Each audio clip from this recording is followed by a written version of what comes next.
السلام علیکم ورحمۃ اللہ وبرکاتہ۔ آج ہم بات کریں گے قصاب کی اجرت سے متعلق اور بڑے کی قربانی سے متعلق کہ اللہ کے رسول صلی اللہ علیہ وسلم نے بڑے کی قربانی بھی کی ہے، جو آپ کے ڈسپلے پر حدیث نظر آ رہی ہے صحیح مسلم کی 3180 اس کے مطابق، اور یہ آپ کو دلیل آپ کو ڈسکرپشن باکس میں بھی مل جائے گی۔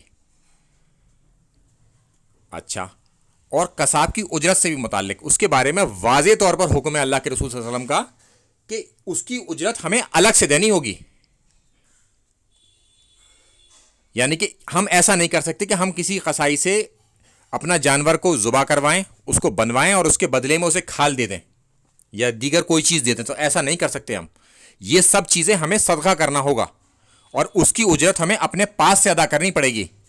یہ مسئلہ بالکل کلیئر ہے، صاف ستھرا، تو اس میں کوئی کنفیوژن نہ رکھے اپنے دل میں نہ دماغ میں کہ ہم اس کے بدلے میں کوئی چیز اسے دے دیں گے۔ ایسا کچھ نہیں ہوگا۔ ہم اس کے بدلے میں، اس کی محنت کے بدلے میں ہم اسے پیسے دیں گے اپنے پاس سے، اور جانور کی جو چیزیں ہیں وہ سب صدقہ ہوں گی۔ السلام علیکم ورحمۃ اللہ وبرکاتہ۔